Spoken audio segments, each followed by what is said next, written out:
Question कह रहा है a vertical ring of radius r, this is radius r, is in contact with two vertical rails which are joined at the top. The rails are without friction and resistance. अच्छा resistance नहीं है. There is a horizontal uniform magnetic field perpendicular to the plane of ring. When the speed of ring is v, इस ring की translational velocity v है, तो current in section P Q कितना है? Current in section P Q कितना है? तो क्या मैं इसका डायग्राम को दोबारा बना लें थोड़ा बड़ा करके? ऐसे है और ये ऐसे ऐसे बी से जा रहा है, तो क्या मैं ये कह सकता हूं जो ये वाला पार्ट है, ये वाला पार्ट है, इस रेड वाले पार्ट, इस पे ये कह सकता हूं इसका रेडियस स्मॉल आर है, तो इसको रिप्लेस कर सकता हूं इस वायर से,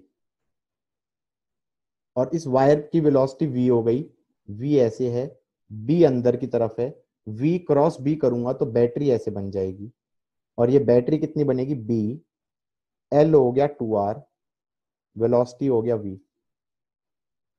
अब मैंने कहा जो ये नीचे वाला पार्ट है, नीचे वाला पार्ट है, इसकी वेलोसिटी इधर v है, ओके। अब मैंने कहा इसको रिप्लेस कर दूंगा इस वायर से, इस पे भी एक बैटरी बन जाएगी ऐसे। अब इतने पार्ट की total resistance of the ring is R, तो क्या मैं कह सकता हूं इतने पार्ट की रेजिस्टेंस, आधी की रेजिस्टेंस, इतने पार्ट की रेजिस्टेंस कितनी हो जाएगी? r/2। और इतने पार्ट की रेजिस्टेंस कितनी हो जाएगी? r/2। सो टेक्निकली ये एक सर्किट बन गया, टेक्निकली ये एक सर्किट बन गया,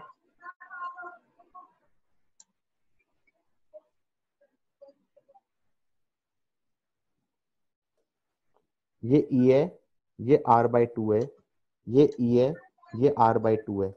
अगर ये यहां पे भी रेजिस्टेंस बोल देते, उसको बोल देते कितना? r0, तो इसको अगर मैं चाहूं तो पैरेलल कॉम्बिनेशन ऑफ सेल मान सकता हूं, और पैरेलल कॉम्बिनेशन ऑफ सेल मानूंगा तो ये हो जाएगा E, ये रेजिस्टेंस हो जाएगी r/4, और ये रेजिस्टेंस हो जाएगी r0, और ये वाला करंट हो जाएगा I हो जाएगा E divided by r/4 plus r0।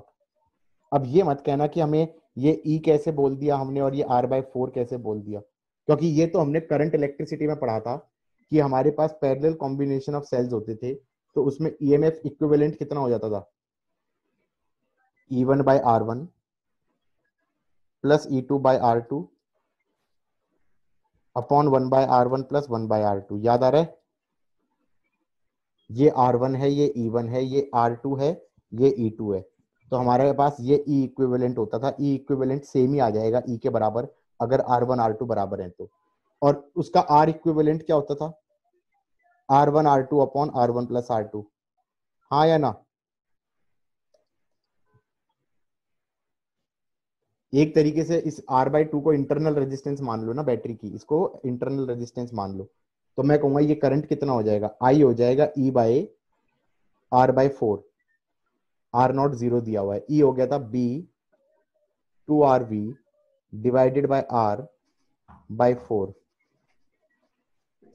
Done? Everybody done?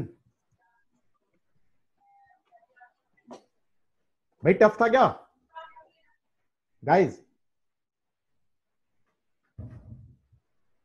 कोई रिप्लाई भी नहीं कर रहा है, सब सो रहे हैं। अनदर क्वेश्चन गाइस, अब ये वाला खुद से ट्राई कर लो।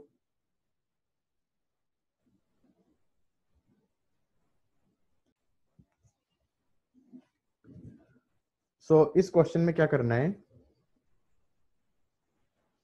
क्वेश्चन में कहा है ये कंडक्टिंग ग्राउंड है, कंडक्टिंग सरफेस S, यहां पे एक रिंग ली, मैग्नेटिक फील्ड अंदर की तरफ है, और इसको वेलोसिटी दे दिया v, सॉरी 2v, इसका रेडियस है r, सो पोटेंशियल डिफरेंस किसके अक्रॉस चाहिए? Between the highest points of to rings चाहिए। मतलब ये पॉइंट का नाम ले लो P और ये पॉइंट का नाम ले लो Q। P और Q के बीच में पोटेंशियल डिफरेंस चाहिए। मैंने कहा एक बार तो P और R के बीच में ले लेते हैं, P और R के बीच में ले लेते हैं। तो क्या मैं इस चीज को ऐसा सोच सकता हूं कि भाई ये वाला पार्ट एक पार्ट हो गया और इसका इफेक्टिव लेंथ हो जाएगा ये लेंथ।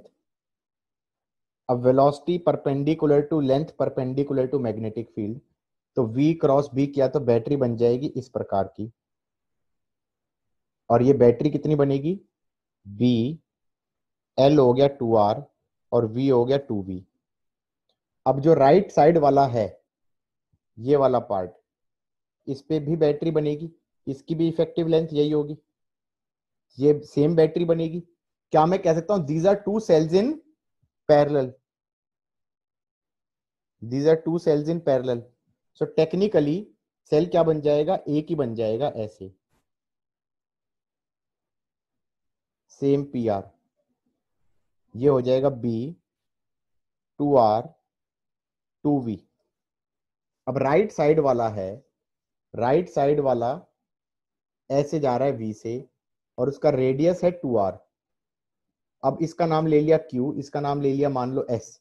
Q और S के अक्रॉस जो सेमी सर्कुलर रिंग, इतना पार्ट आधा रिंग ले लिया, इसके कारण इफेक्टिव लेंथ ये हो जाएगा। अब ये length perpendicular to velocity perpendicular to magnetic field, तो हमने कहा V क्रॉस B करेंगे तो बैटरी ऐसे बनेगी। कितने की बनेगी? B L हो गया 4R, L हो गया 4R V कितने की बनेगी? B 4R V। M I right? और जो ये वाली बैटरी बनेगी, ये वाला पार्ट, इसका भी इफेक्टिव लेंथ यही होगा। वेलोसिटी इधर की तरफ होगी V, मैग्नेट और लेंथ हो गया 4R, रेडियस 2R दिया हुआ है। तो हमने कहा भाई V क्रॉस B करेंगे, फिर से एक बैटरी ऐसे बन जाएगी। कितने की बैटरी बन जाएगी? BL, L हो गया 4R V, BLV, V perpendicular to L perpendicular to V। So basically circuit ये बन गया, सर्किट ये बन गया B 4RV, B 4RV और ये Q है। अब कोई कहे VQ minus VP, VQ minus VP is summation of VI in going from P to Q. That's Kirchhoff voltage law. That is Kirchhoff voltage law. तो ये हो जाएगा B4RV प्लस B4RV। अब ये क्वेश्चन को और ज्यादा टेक्निकली पूछ सकता था। Potential difference between the highest point of two ring is, answer 8VRV भी हो सकता था, -8BRV भी हो सकता था। वो डिपेंड करता है, इसने VQ माइनस VP पूछा है। अगर VQ माइनस VP पूछा है तो 8BRV है। ये क्या हो गया? हैंग हो गया। 8BRV है। और अगर VP माइनस VQ पूछा है तो -8BRV है। Is that fine? He should have been more precise, the question वाला should have been more precise in asking VP minus VQ चाहिए या VQ माइनस VP चाहिए। सही है कि नहीं है? चलो ऑप्शन ही एक था तो it doesn't really matter, but you get the idea how this question should be done. Everybody, क्या हम ये कह सकते हैं कि इन क्वेश्चनों में कुछ नहीं हो रहा, बस अब नया तरीका हो गया कि भाई एक तरीके से पोटेंशियल डिफरेंस बनाने का, उसके बाद सर्किट सॉल्व करना है, उसके बाद सर्किट सॉल्व करना है। गाइस गॉट इट और not? Yes, sir. Let's see भाई क्वेश्चन क्या कह रहा है। क्वेश्चन कह रहा है, थोड़ा बड़ा करो इसे यार, तब दिखाई देगा क्या बोल रहा है। क्वेश्चन कह रहा है a conducting rod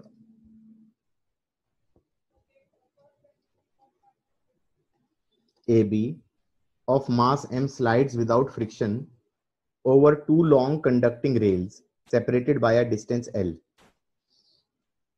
At the left end of the rails are interconnected by a resistor, मतलब पटड़ियां बना दी, और रेल्स के बीच का सेपरेशन L है, ठीक है, और रॉड है, रॉड AB है, इसका मास m है। एट t0 रॉड को वेलोसिटी दे दी v0। System is located in a uniform magnetic field perpendicular to the plane of loop, ऐसे मैग्नेटिक फील्ड मान लेते हैं। अब जो पहले पढ़ाया था उससे ये समझ में आ रहा था, याद करो, अगर कांस्टेंट वेलोसिटी से चलना होता था, अगर कांस्टेंट वेलोसिटी से चलना होता था तो एक्सटर्नल फोर्स लगानी पड़ती थी वेलोसिटी को सपोर्ट करने के लिए, क्योंकि मैग्नेटिक फोर्स तो इसको रोकने की कोशिश करेगा। क्योंकि हम ये कहेंगे बैटरी कैसे बनेगा, बैटरी की पोलैरिटी बनेगी V cross B, V cross B, तो ये वाला पॉजिटिव और ये वाला नेगेटिव, ये बैटरी बनेगी EMF E की, और E की वैल्यू हो जाएगी BL V0। Is that fine? अब हमने कहा कि यहां पे करंट जाएगा I0, I0 हो जाएगा BL V0 बाय R। अब ये जो रॉड है इसमें करंट ऐसे जा रहा है, इस पे फोर्स लगेगी मैग्नेटिक फोर्स, मैग्नेटिक फोर्स की डायरेक्शन क्या हो जाएगी, I L cross B, L cross B करूंगा तो इधर की तरफ फोर्स लगेगी कितनी, BI0L, उसके कारण एक्सेलरेशन हो जाएगी इधर की तरफ A0, और A0 हो जाएगा BI0L BIL बाय M। ये इसको रिटार्ड करेगा, ये इसको रिटार्ड करेगा। ये इस इंस्टेंट की बात है गाइज, हाँ बोलते रहना कि भाई समझ में आ गया कि नहीं आ गया। Yes sir. इसका मतलब ये रॉड रिटार्ड करेगी, तो कुछ ना कुछ आगे जाने के बाद इसकी स्पीड हो जाएगी v, उस इंस्टेंट पे बैटरी बनेगी ऐसे, उस इंस्टेंट पे बैटरी की वैल्यू हो जाएगी BLV, करंट हो जाएगा ऐसे I, ये हो जाएगा BLV by R, F magnetic लगेगा इधर की तरफ BIL, इस इंस्टेंट की एक्सेलरेशन हो जाएगी इधर की तरफ A हो जाएगा BIL डिवाइडेड बाय M, ये हो जाएगा B, I को लिख दिया BLB by R L divided by M, ये हो जाएगा B square L square V by MR। Is that fine? ये इस इंस्टेंट की रिटार्डेशन हो गई। अब एक काम करते हैं, एक डायरेक्शन पॉजिटिव ले लेते हैं, एक डायरेक्शन नेगेटिव। मान लो ये डायरेक्शन पॉजिटिव ले ली, ये डायरेक्शन नेगेटिव, तो हम ये कह सकते हैं वेलोसिटी पॉजिटिव है, एक्सेलरेशन नेगेटिव है, तो एक्सेलरेशन की वैल्यू लिखनी चाहिए minus of B square L square V by M R. यहां तक का समझ में आ गया एवरीबॉडी? अब क्या मैं ये कह सकता हूं, this is like saying acceleration is a function of velocity, acceleration is a function of velocity.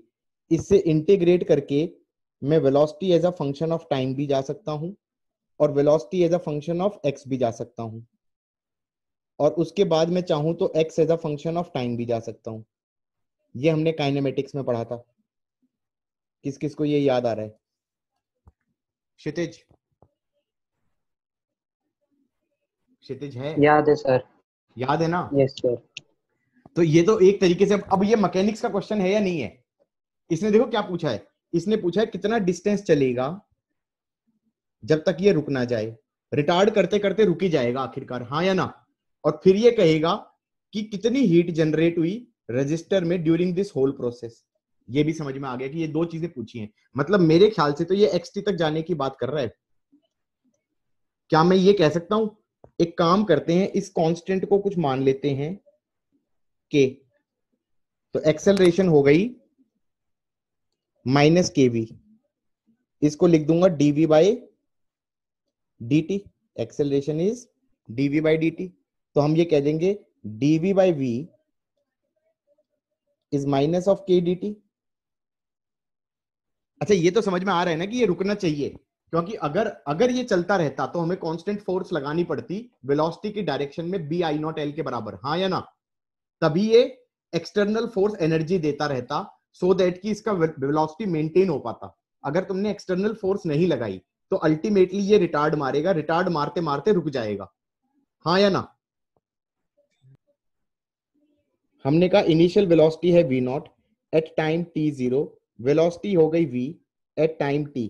Left hand side में बन जाएगा ln v minus ln v naught is minus के टी। ये बन जाएगा ln v by V naught is minus के T, और ये हो जाएगा v is equal to V naught E to the power minus के टी। Is that fine? ये आ गया velocity as a function of time t। पहले तो ये बता दो ये कब रुकेगा। Is ever this velocity going to become zero? This velocity will become zero at time t tending to infinity. infinity। infinity पे रुकेगा। ये तो बिल्कुल मैकेनिक्स वाला क्वेश्चन हो गया।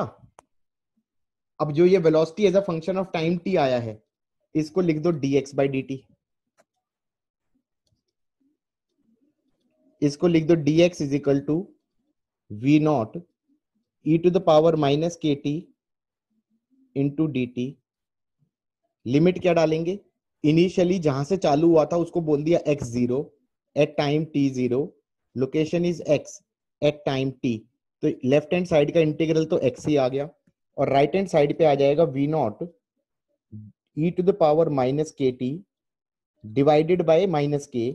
लिमिट डालना मत भूल जाना 0 से t, क्योंकि 0 से t डालोगे तो e टू द पावर 0 1 होता है। तो ये बन जाएगा v नॉट बाय माइनस के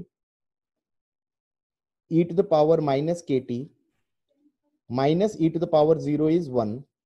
तो x as a function of t आ गया, x as a function of t आ गया v naught by k 1 minus e to the power minus kt, हाँ या ना?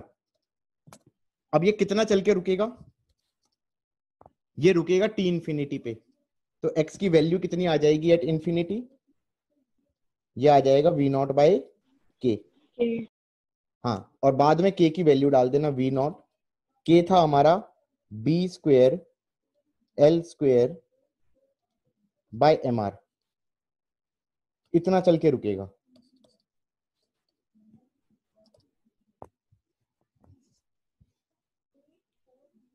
गैस बढ़िया लगा या बेकार लगा? ये बताओ, ये पहले तो ये बताओ, ये स्टार्टिंग के बाद, इतना होने के बाद, ये मैकेनिक्स का क्वेश्चन था, ये काइनेमेटिक्स का क्वेश्चन था, या ईएमआई का बोट क्वेश्चन वाला था? क्वेश्चन लग रहा था। क्या? बोट वाला क्वेश्चन लग रहा था। हाँ, बोट वाला क्वेश्चन लग रहा था ना, जो हमने काइनेमेटिक्स में किया था, वही है। और क्या पूछा था इसने? कुछ और भी पूछा था, नेक्स्ट पार्ट में भी कुछ पूछा था। Amount of heat generated during the process. अब हीट जनरेटेड, हीट क्यों जनरेट होगी? क्योंकि रेजिस्टर में करंट जा रहा है। अब रेट ऑफ हीट जनरेशन क्या होता था? रेट ऑफ हीट जनरेशन वो होता था आई स्क्वेयर आर। इसमें भी प्रॉब्लम आ गई। क्या मैं कह सकता हूं करंट भी टाइम डिपेंडेंट होगा? करंट भी टाइम डिपेंडेंट होगा, क्योंकि करंट हमारा था B L V by R. सही है कि नहीं है? जब वेलोसिटी टाइम डिपेंडेंट है, जब वेलोसिटी टाइम डिपेंडेंट है, तो करंट भी हमारा टाइम डिपेंडेंट है। और करंट हमारा टाइम डिपेंडेंट है, तो सीधा तुम ये नहीं कह सकते कि total heat generated is I square R into T, time T में हीट जनरेटेड, हाँ या ना? यहां पे क्या करना पड़ेगा तुम्हें? टोटल हीट जनरेटेड के लिए फिर से इंटीग्रेशन करना पड़ेगा। तुम्हें ये कहना पड़ेगा heat total is nothing but integral of dH is basically integral of I square R dt। और कब तक हीट जनरेट हुई है? इनफाइनाइट टाइम तक। इनफाइनाइट टाइम तक हीट जनरेट हुई है, क्योंकि रुकाई कब है? ये इंफिनिटी पे जाके रुका है। जब रुकेगा तभी करंट जीरो होगा। M I right guys? Heat generated क्या हो जाएगा? आई स्क्वेयर आर dt का इंटीग्रल 0 से इंफिनिटी, I को क्या लिख दोगे, BL velocity as a function of t square by r square into r dt का इंटीग्रल 0 से इंफिनिटी। गाइस सही समझ में आ रहा है नहीं आ रहा है? ये करंट की वैल्यू है BLV बाय आर। तो ये बन गया बी स्क्वेयर एल स्क्वेयर। अब velocity as a function of time t कितना आया था, v naught e to the power minus के टी। गाइस गॉट इट और नॉट? तो ये बन गया B square L square, V square बन जाएगा वी नॉट स्क्वेयर, नीचे एक आर भी बचेगा, ये तो कांस्टेंट चीजें आ गई, बाहर आ जाएगा, अंदर बच जाएगा e to the power minus 2 K t into d T. ये 2 क्यों आया, क्योंकि इस चीज का स्क्वायर किया है, 0 से इंफिनिटी। Got it guys? ये कितना हो जाएगा, B square L square V naught square by R divided by minus 2k e to the power minus infinity minus e to the power minus 0। Limits भी डाल दी।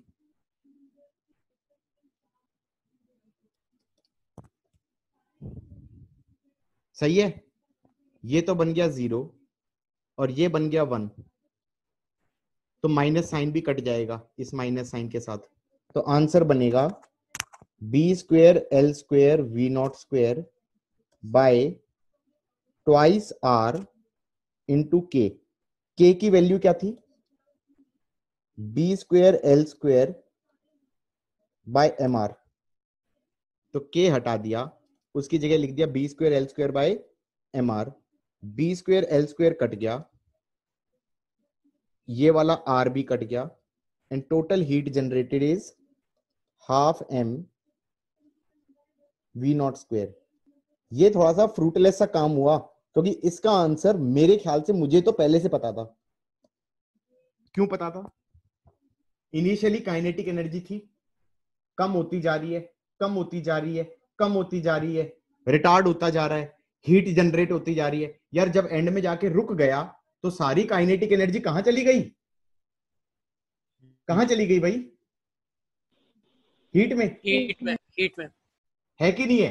तो मैं डायरेक्टली भी बोल सकता था इसे, मैं इसे डायरेक्टली भी बोल सकता था कि all kinetic energy would be lost as heat. ये तो जस्ट वेरीफाई कर दिया। मतलब अब अगर ये कह दे कि भाई रिटार्ड हुआ, और रिटार्ड होते होते कभी ना कभी वेलोसिटी इसकी इनिशियली वी नॉट थी, इनिशियली वी नॉट थी, और रिटार्ड होते होते वी नॉट बाई 2 हो गई, तो क्या हमें इतनी मेहनत से हीट निकालनी चाहिए? कैसे? पहले तो टाइम निकालो जब वेलोसिटी आधी हो गई। किस वाले तरीके से? V naught by 2 is V naught E to the power minus के टी से। यहां से तो टाइम निकलेगा जब जाके वेलोसिटी आधी हो गई। उसके बाद फिर हीट जनरेट करूंगा, और हीट जनरेटेड क्या होगा, आई स्क्वायर आर डी टी का इंटीग्रल 0 से लेकर ये वाले टाइम की वैल्यू डालूंगा। हाँ या ना? मैं डायरेक्टली नहीं कह दूंगा कि amount of heat generated would be loss in kinetic energy, that will be half M V naught square minus half M V naught by 2 का whole square. Got it everybody? समझ में आया है? कोई डाउट इसमें?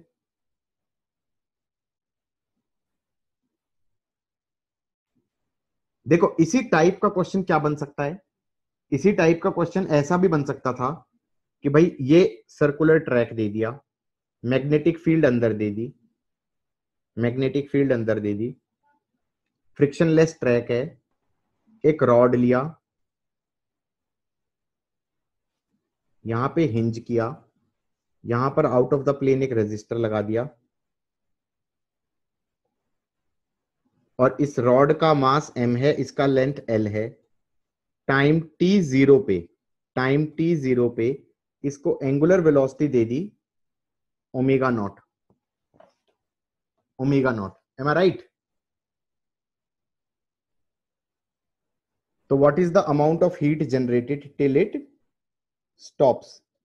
क्योंकि एंगुलर वेलोसिटी देके इसे छोड़ दिया, तो मैं डायरेक्टली कहूंगा टोटल काइनेटिक एनर्जी क्या होती है, half I hinge omega square, that is half ml square by 3 moment of inertia about hinge omega naught square.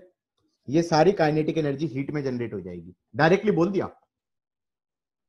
Otherwise अगर फंक्शन ऑफ टी निकालना होता तो वो थोड़ा सा टीडियस होता। पहले तो वेलोसिटी बनाते, वेलोसिटी बनाते तो v क्रॉस b करते, बैटरी ऐसे बनती, बैटरी ऐसे बनती, तो उसके बाद करंट ऐसे जाता, करंट ऐसे जाता, तो इस रॉड के ऊपर फोर्स L क्रॉस B इधर की तरफ लगती फोर्स, इस फोर्स की वैल्यू BIL होती, हाँ या ना? तो बाय द वे ईएमएफ की वैल्यू, E की वैल्यू तो कितनी हो गई, B omega L square by 2। Current की वैल्यू कितनी हो गई, B omega L square by 2R। ये करंट की वैल्यू हो गई। उस करंट के बाद यहां पर फोर्स लगी, वो यूनिफॉर्मली डिस्ट्रीब्यूटेड है, तो सेंटर ऑफ रॉड पे मान लेंगे फोर्स कितनी लग रही है, BIL। उसके कारण टॉर्क अबाउट हिंज ऐसे होगा, टॉर्क अबाउट हिंज हो जाएगा BIL into L by 2, that's torque about hinge. तो इसका मतलब इसकी एंगुलर एक्सेलरेशन भी इधर की तरफ होगी। टॉर्क अबाउट हिंज होता है आई हिंज एल्फा, हाँ या ना? तो अल्फा निकल जाएगा। अब ये वाली डायरेक्शन पॉजिटिव मानोगे तो ये वाली डायरेक्शन नेगेटिव होनी चाहिए। एंटी क्लॉकवाइज पॉजिटिव मान लिया तो क्लॉकवाइज नेगेटिव है। उसके बाद क्या कहोगे, एंगुलर एक्सेलरेशन को लिख दोगे माइनस ऑफ बी, आई को लिख दोगे B omega L square by 2R L into L by 2 divided by I hinge, that is ml square by 3। इसको मैं लिख सकता हूं minus of K omega, angular acceleration is minus K omega, इसको लिख दिया D omega by D T. Integrate करोगे तो वैसा सही बन जाएगा, omega equal to omega naught E to the power minus के टी। बात समझ में आई या नहीं आई? Theta equal to omega not by k 1 minus e to the power minus के टी। और हीट जनरेटेड कैसे निकालोगे, हीट जनरेटेड आ जानी चाहिए इंटेग्रल ऑफ आई स्क्वायर। अब आई स्क्वायर और आई ये है, तो that is B omega L square by 2R का whole square into R D T का इंटीग्रल 0 से infinity. Omega as a function of T यहां से उठा के डालना पड़ेगा। आंसर मुझे पहले से पता है, total heat generated will be total kinetic energy, all goes into heat. How's that, guys?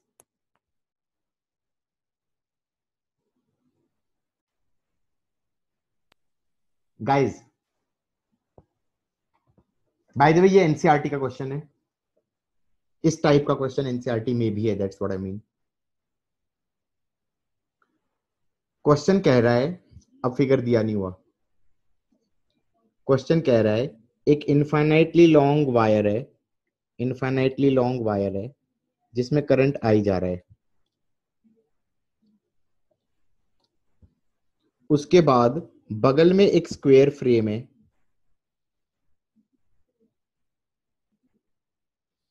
Square frame का साइड लेंथ ले लो L, और ये डिस्टेंस वेरिएबल है, ये डिस्टेंस ले लो x, और यहां पर वेलोसिटी v से जा रहा है ये फ्रेम, ये वेलोसिटी हमने दे दिया, ये वेलोसिटी हमने दे दिया। अब ये कह रहा है find current induced in the frame, current induced in the frame, इसने तो ईएमएफ पूछा है, मैं तो करंट बोल रहा हूं। If total resistance of frame is, if total resistance of frame is R, guys कैसे करेंगे? देखो ये मोशनल ईएमएफ से हो जाना चाहिए, क्यों? क्योंकि मोशन हो रहा है, motion of a conductor in external magnetic field, हाँ या ना? अब ये जो फ्रेम है इसके हर पार्ट को देखो, इसका ये वाला पार्ट है, यहां पर एक्सटर्नल फील्ड कैसे है? Infinitely long current carrying wire के कारण फील्ड अंदर की तरफ है, M I right guys?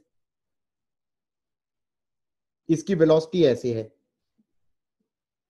BLV लगता हुआ दिख रहा है, वी क्रॉस बी करूंगा, वी क्रॉस बी करूंगा, चार्ज पे फोर्स, पॉजिटिव चार्ज पे फोर्स, वी क्रॉस बी किया तो इसका मतलब बैटरी ऐसे बनेगी, पोलैरिटी ये बनेगी, क्योंकि पॉजिटिव चार्ज पे फोर्स ऊपर की तरफ लगेगा, ये हाई पोटेंशियल, ये लो पोटेंशियल, और ये ईएमएफ हो गया E1, E1 को लिख सकता हूं B B1 L V, B1 हो जाएगा म्यू नॉट आई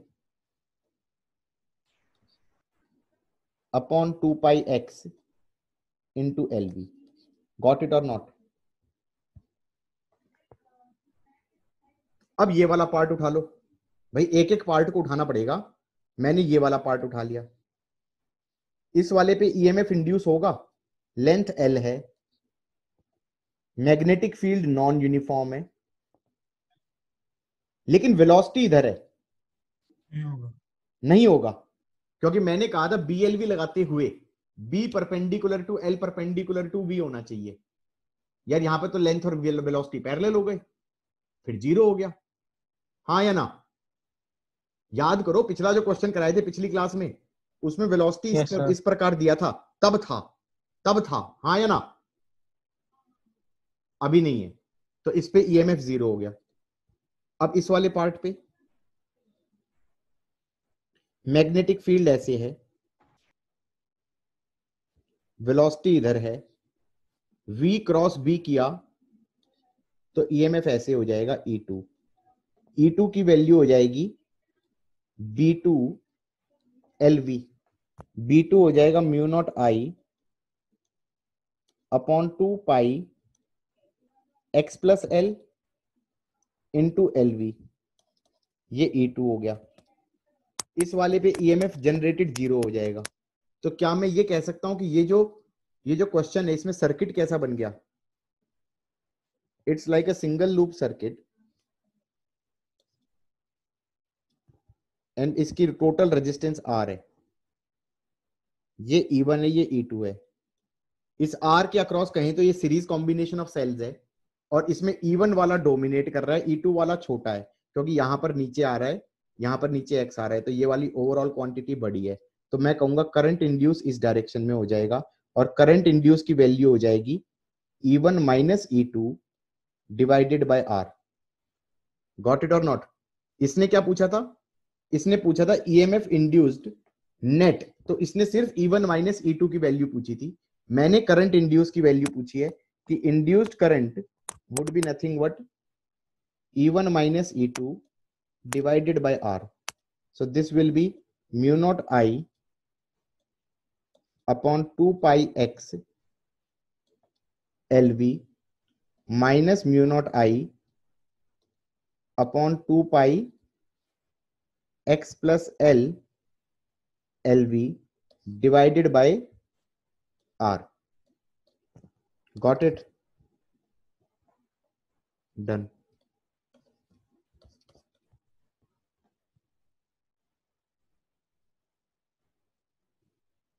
समझ में आ गया सबको या नहीं आ गया?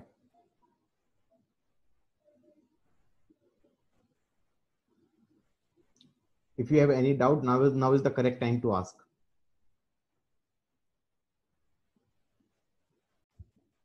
हाँ गाइस, ओके, ये क्वेश्चन है, पढ़ा?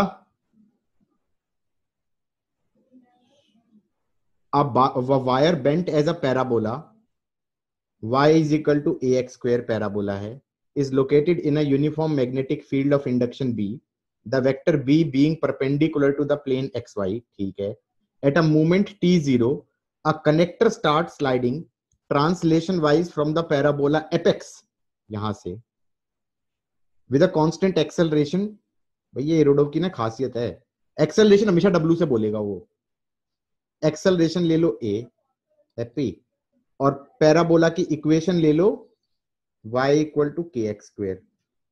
अब सॉल्व करूंगा मैं, वेरिएबल्स अपने मन से रखूंगा। Find the EMF of electromagnetic induction in the loop thus formed as a function of y। भाई मैग्नेटिक फील्ड है अंदर की तरफ, मैग्नेटिक फील्ड है अंदर की तरफ, ग्रेविटी वेविटी कुछ भी नहीं है, बस ये कह रहा है कि यहां पर एक बड़ा सा स्लाइडर लिया,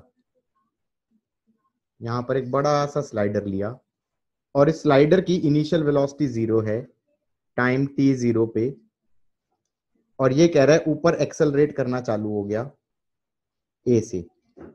तो कुछ देर बाद मैं कहूंगा ये स्लाइडर यहां पहुंच जाएगा।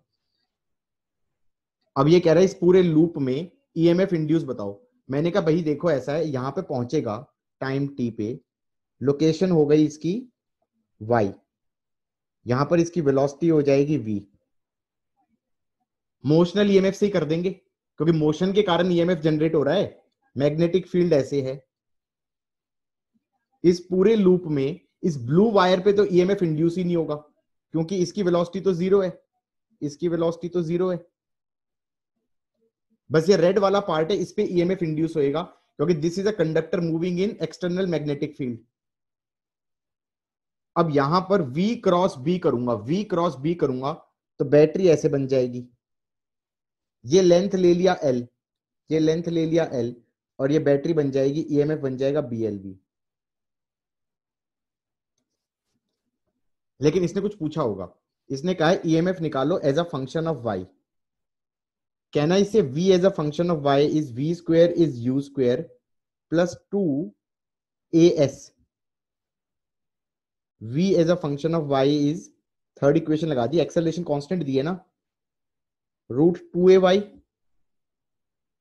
यहां पर लेंथ का रोल क्या प्ले कर रहा है, लेंथ का क्या रोल प्ले कर रहा है, ये टोटल लेंथ भाई नहीं, इस इंस्टेंट पे लेंथ ऑफ रॉड तो ये हो गई ना, तो y कोऑर्डिनेट पे ये x की वैल्यू इज द लेंथ ना, तो क्या मैं कह सकता हूं this part of the length is nothing but x। x is, यहां से निकलेगा, x is under the root of y by k, और लेंथ का रोल प्ले करेगा 2x, लेंथ का रोल प्ले करेगा 2x। तो हम कहेंगे ये जो ईएमएफ है इसको लिखना था, तो ईएमएफ इज b, l की जगह लिख दिया 2x और v, b तो b ही रहा, 2x को लिख दिया as a function of y, y by k का रूट, और v को as a function of y लिख दिया root 2a y, and we are done.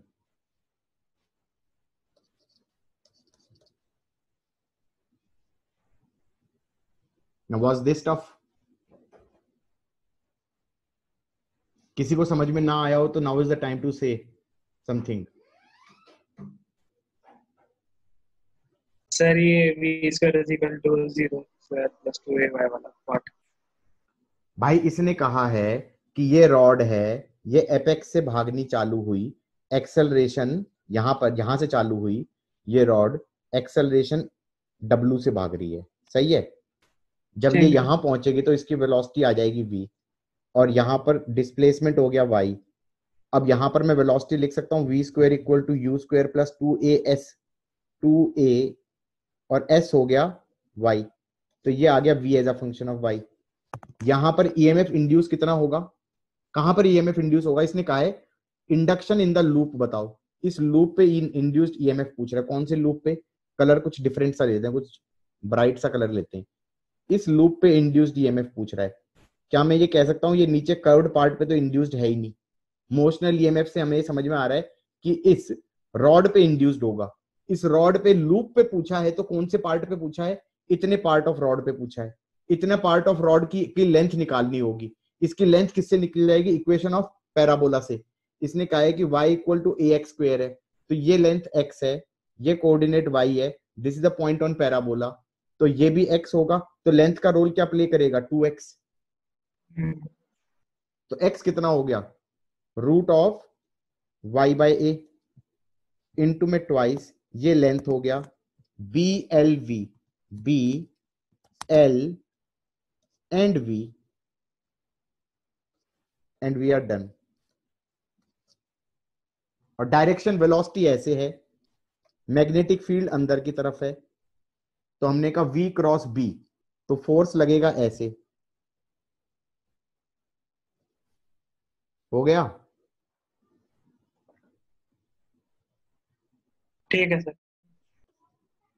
ठीक है, जी। Okay, thank God. ये हो गया।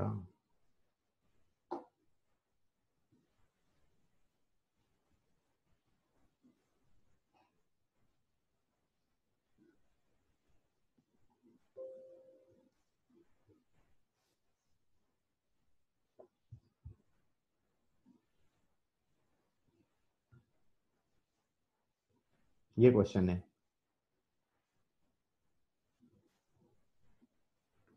a rectangular loop with a slider connector of length L is located in uniform magnetic field perpendicular to the loop plane।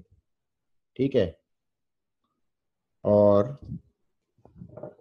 the magnetic induction is equal to B, the connector has a electric resistance R, the sides AB and CD have resistances R1 R2 respectively, neglecting the self inductance। self inductance तो मैंने पढ़ाया ही नहीं, तो chill मारो। Find the current flowing in the connector using its motion with a constant velocity V। V से जा रहा है, मैग्नेटिक फील्ड अंदर मान ली।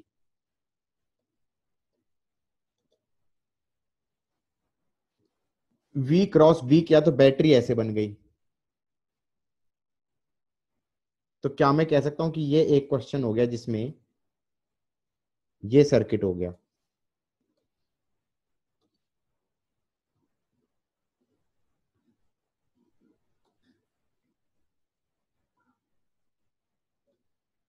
ये R1 हो गया, ये R2 हो गया, ये R हो गया, ये एक तरीके से इंटरनल रेजिस्टेंसी हो गई इस रॉड की, और ये हो जाएगा BLV। अब क्या पूछा, क्या है? Current flowing in the connector.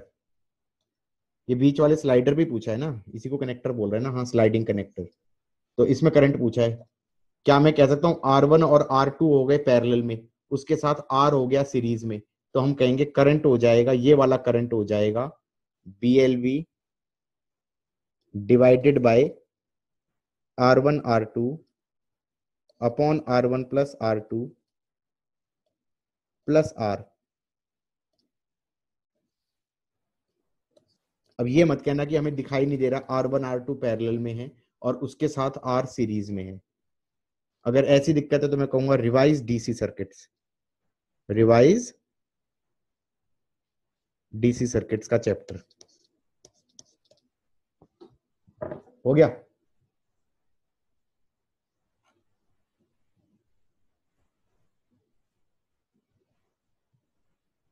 How is that guys? क्या बोल रहे हैं? भाई क्वेश्चन ये कह रहा है, देखो, a horizontal copper conductor of mass m slides down to smooth parallel vertical. अरे ये क्या हो गया, मेरा स्क्रीन ही हिल गया। वर्टिकल पटड़ियां हैं। At the top the bars are connected by a resistor of resistance R, the distance between the two bars is L, ये L है। Magnetic field, horizontal magnetic field है, तो ऐसे हो गई ना, ये वर्टिकल है, पटड़ियां वर्टिकल हैं और फील्ड हॉरिजॉन्टल है, ठीक है। और इसका मास m है और लेंथ L है, और इसको टाइम t0 पे रेस्ट से छोड़ दिया गया, रेस्ट से छोड़ दिया गया। अब क्या होगा जब ये रेस्ट पे है? तो मोशनल ईएमएफ है क्या ना? मोशनल ईएमएफ तो तब होता था जब मोशन होता था कंडक्टर का मैग्नेटिक फील्ड में। यहां पे तो मोशन ही नहीं हो रहा, वेलोसिटी तो जीरो है, वेलोसिटी तो है ही नहीं, चल तो रहा ही नहीं है। तो यहां पर सिर्फ इस रॉड पे फोर्स क्या लग रहा है? mg। इस रॉड की एक्सेलरेशन है g डाउनवर्ड। क्या मैं ये कह सकता हूं इस एक्सेलरेशन के कारण थोड़ा नीचे जाने पे उसकी वेलोसिटी आ जाएगी, उसकी वेलोसिटी नीचे की तरफ आ जाएगी। अब दो दो फोर्स लगेंगे, एक तो mg लगेगा, और बिना सॉल्व करे मैं कह सकता हूं कि एक BIL ऊपर लगेगा। बच्चे कहेंगे आपने एकदम से कैसे कह दिया BIL ऊपर लगेगा? एक्सपीरियंस। F मैग्नेटिक हमेशा मोशन को अपोज करता है। अब हमने कहा ठीक है, experience does not count, you have to do it technically. तो वेलोसिटी नीचे की तरफ है, मैग्नेटिक फील्ड अंदर की तरफ है, V क्रॉस B किया, V क्रॉस B किया तो पॉजिटिव चार्ज पे फोर्स इधर लगेगा, तो वो राइट में चले जाएंगे, तो हमारी बैटरी ऐसे बनेगी। M I right guys? ये बैटरी का EMF हो जाएगा BLV, और इसका मतलब इस सर्किट के अंदर करंट जाने लगेगा ऐसे, करंट हो जाएगा I हो जाएगा BLV बाय R। अब नीचे जो रॉड जा रही थी उस पे करंट, उसमें करंट जा रहा है, तो स्लाइडिंग रॉड पे F मैग्नेटिक कितना हो जाएगा? IL cross B। Length vector होता है करंट की डायरेक्शन में, तो L क्रॉस B करूंगा तो BIL ऊपर की तरफ आया या नहीं आया? क्या मैं कह सकता हूं अब एक्सेलरेशन कम हो गई? क्योंकि अब एक्सेलरेशन हो जाएगी mg minus BIL by m। जैसे जैसे, लेकिन अभी भी एक्सेलरेशन नीचे है, अब ये g से कम हो गई, अब ये एक्सेलरेशन g से कम हो चुकी है, क्योंकि अब ये एक्सेलरेशन हो गई है g minus BIL by m। अभी भी नीचे एक्सेलरेट कर रहा है, वेलोसिटी और बढ़ेगी, वेलोसिटी और बढ़ेगी तो बैटरी और ताकतवर होगी, बैटरी और ताकतवर होगी तो करंट और बढ़ेगा, करंट और बढ़ेगा तो BIL फोर्स और बढ़ेगा, एक्सेलरेशन और घटेगा, एक्सेलरेशन घटता जाएगा, वेलोसिटी बढ़ती जाएगी। क्या मैं ये कह सकता हूं? ये टर्मिनल वेलोसिटी वाला क्वेश्चन है। टर्मिनल वेलोसिटी में क्या होता था, याद ए करेंगे? जीरो रहता था, वी उसमें कांस्टेंट। उसमें नीचे लग रहा था mg, ऊपर लग रहा था बॉइंट फोर्स। mg हमारा बॉइंट फोर्स से बड़ा था तो नीचे जा रहा है, वो एक्सेलरेट कर रहा है। अब स्टोक्स लॉ कहता था कि भैया फ्रिक्शनल फोर्स लगेगा 6 पाई ईटा RV, वेलोसिटी पे dependent frictional force.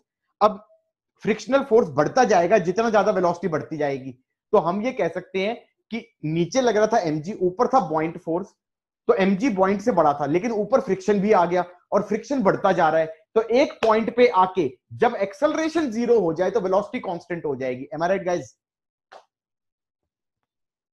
Yes sir. तो इसमें तो टर्मिनल वेलोसिटी पूछा है, तो टर्मिनल वेलोसिटी तो तब हो जाएगी जब एक्सेलरेशन 0 हो जाएगी, जब एक्सेलरेशन 0 हो जाएगी। तो एक्सेलरेशन 0 कब होगी? जब mg इक्वल टू BIL हो जाएगा, और हम कहेंगे b, I क्या था? BLV by R into L। तो this velocity is final velocity. इसके बाद एक्सेलरेशन 0 हो गया और mg और BIL बराबर हो गए, अब ये कांस्टेंट वेलोसिटी से नीचे गिरता रहेगा, हाँ या ना? तो V टर्मिनल आ गया, V टर्मिनल आ गया mgr upon B square L square. मान लो मुझे ये चाहिए ही नहीं, मुझे चाहिए velocity as a function of time t निकालो। क्या निकालो guys? Velocity as a function of time t निकालो। निकल जाएगा, निकल जाएगा, इट्स नॉट टफ। अब ये मैथ का क्वेश्चन बन गया, अभी अभी ये फिजिक्स का क्वेश्चन बचा ही नहीं। एक्सेलरेशन, एक्सेलरेशन कितना है? mg minus BIL by m, that is mg minus b, I को लिख दिया BLV by R L by m। So ये भी acceleration as a dependent on v आ गया, ये आ जाएगा mg minus b square L square v by mr upon m। इसको लिख दो g minus kv। Acceleration is a function of v, g minus kv, इसको k बोल दिया। तुम्हारे अंदर इतना कॉन्फिडेंस होना चाहिए कि भाई क्वेश्चन के बीच में कुछ भी वेरिएबल ले लिया अपनी लाइफ आसान करने के लिए, उसके बाद लिख दिया dv by dt, velocity as a function of t हो गया, तो इसको लिख दिया dv upon g minus kv is dt, integrating time t zero पे velocity zero, velocity v at time t, ये बन जाएगा ln g minus kv upon g is equal to minus kt। Limits भी डाल दी, इसको लिख दिया, velocity as a function of t would be, velocity as a function of t would be g by k 1 minus e to the power minus kt। Infinite time पे ये terminal velocity वाले तो graph आ गया, v as a function of t ऐसे बढ़ता जाएगा और इन्फिनिटी पे आते आते वेलोसिटी की कांस्टेंट वैल्यू हो जाएगी कितनी, g बाई k। इन्फिनिटी पे ये v है, ये t है, और ये आ गया g, k को क्या लिख दोगे, b square L square by M R. यही आई थी ना टर्मिनल वेलोसिटी। हाँ, ये रहा M G R upon B square L square, और के यही था B square L square by M R. सही है, आगे बढ़े या थोड़ा स्लो जाऊं, भाई बोलना पड़ेगा तुम लोगों को। एक्शन लिखने दो। ओके, देखो क्वेश्चन को देखते हैं। क्वेश्चन है बहुत मस्त है, पता है, आई लाइक दिस क्वेश्चन। खूब मजे लिए हैं इसने क्वेश्चन में। इसने कहा दो लॉन्ग पैरेलल हॉरिजॉन्टल रेल हैं, डिस्टेंस डी अपार्ट। एक तो मुझे डी वर्ड अच्छा नहीं लगा, मैं एल लूंगा, एल अपार्ट है, ठीक है भाई। और ये कह रहा है each having resistance per unit length lambda. इसका मतलब यहां पर भी रेजिस्टेंस है और यहां पर भी रेजिस्टेंस है, तो ये रेजिस्टेंस हो गई लैम्डा एक्स और ये रेजिस्टेंस हो गई लैम्डा एक्स, ठीक है। अ perfectly conducting rod of mass m, इसका रॉड का मास m है, फील्ड अंदर की तरफ मान लेते हैं, b हो गई। A variable force is applied such that the rod moves, a constant current flows through R। इसका मतलब मान लो इधर की तरफ वेलोसिटी v है, तो v क्रॉस b ऐसे बैटरी बनी, ये बैटरी बनी BLV की, और करंट कितना हो जाएगा, BLV अपॉन रेजिस्टेंस हो जाएगी R plus 2 lambda x. Do you realize क्या हो रहा है, करंट कांस्टेंट है, करंट कांस्टेंट है, टाइम के साथ एक्स बढ़ेगा, एक्स बढ़ेगा तो ओवरऑल रेजिस्टेंस बढ़ेगी। इसका मतलब टाइम के साथ वेलोसिटी भी इंक्रीज करेगी, वेलोसिटी भी इंक्रीज करेगी तो एक्सेलरेशन भी होगा, एक्सेलरेशन जीरो नहीं होगा, एक्सेलरेशन इसमें नॉन जीरो आएगा। इसका मतलब यहां पर जो पीछे फोर्स लग रहा है BIL, उससे बड़ा F लगाया गया होगा। इज दैट फाइन और not? And that force is in fact accelerating the body। ये समझ में आया या नहीं आया? मैं साइड बाय साइड एक और चीज भी सोच रहा हूं, मैं साइड बाय साइड एक और चीज भी सोच रहा हूं। मुझे याद आ रहा है कि भाई अगर कांस्टेंट ऐसे फोर्स लगाते थे जो जो जो पीछे वाली फोर्स को बैलेंस करता था, तो कांस्टेंट वेलोसिटी से चलता था, और जो फोर्स का एनर्जी होता था, फोर्स का वर्क डन होता था, फोर्स की पावर होती थी, वो सारी हीट में जाती थी।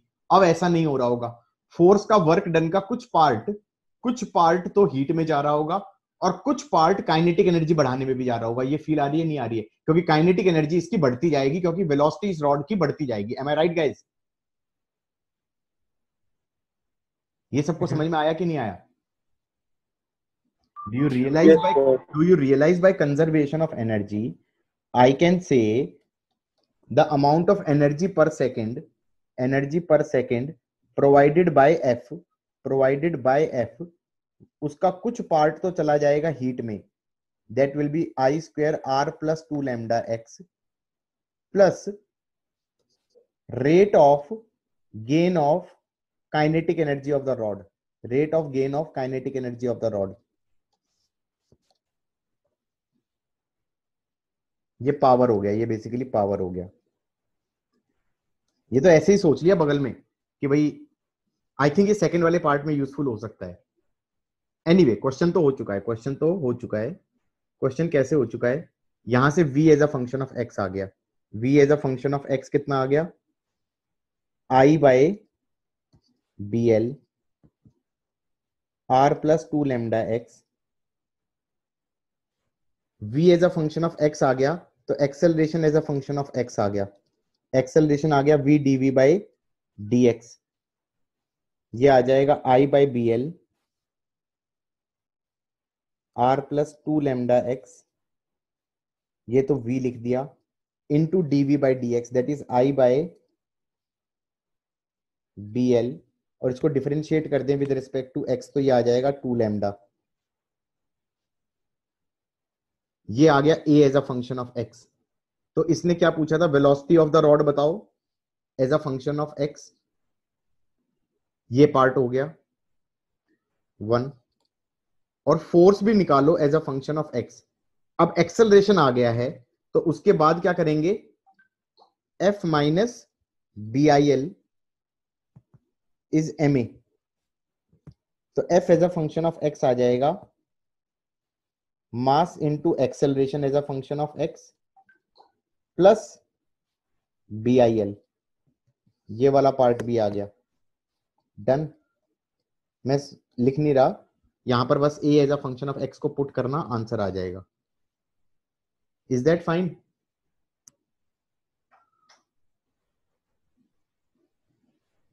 ठीक है। और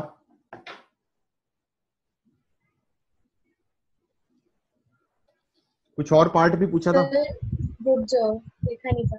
ओके, रुक गया रुक गया।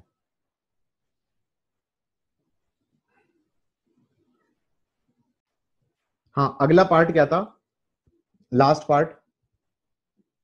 ये कह रहा है what fraction of work done per second by F is converted into heat. अच्छा, ये सबको समझ में आया है। पहले क्या करते थे, power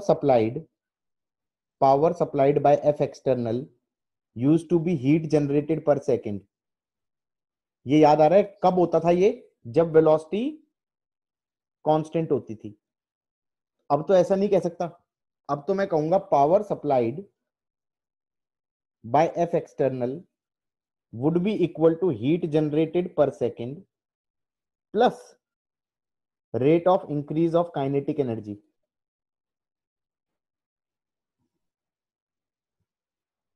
bye the way kinetic energy होती है हाफ एम बी स्क्वायर, तो हम कहेंगे rate of increase of kinetic energy क्या हो जाएगा, ये हो जाएगा half M 2v into D V by D T. कभी पूछ ही ले तो इस क्वेश्चन में भले ही ना पूछा हो, लेकिन that is M V A, that is rate of increase of kinetic energy of the rod. So अगर देखा जाए तो यहां पे क्या बनना चाहिए, एफ एक्सटर्नल इंटू वेलोसिटी, किसी इंस्टेंट पे लगा रहा हूं ये, that should be I square R plus 2 lambda X plus M V A. ध्यान रखना यहां पर क्या क्या चीजें वेरिएबल होंगी, यहां पर एक्स वेरिएबल है, आई कांस्टेंट दिया था क्वेश्चन में तो कांस्टेंट है, force as a function of x है, और velocity as a function of x है। ये निकाल चुके हैं हम पहले पार्ट में। यहां पर velocity as a function of x है और acceleration as a function of x है। हालांकि इसने इतना कुछ पूछा नहीं है, लेकिन ये फॉर्मूला सबको समझ में आ रहा है कि ये वैलिड होगा। इसने तो क्या पूछा है, चेक करते हैं। What fraction of work done per second by F is converted into heat? What fraction of work done per second by F is converted into heat? तो हम कहेंगे इसने basically this divided by this पूछा है। Fraction जो इसने पूछा है, ये पूछा है I square R plus 2 lambda x divided by f as a function of x into velocity as a function of x। ये पहले पार्ट में निकाल चुके, ये पहले पार्ट में निकाल चुके। कहां पर? ये f as a function of x निकला था और यहां पर v as a function of x निकला था। गाइस डन और नॉट? लंबा सा आएगा आंसर, हो जाएगा। We are done with the question.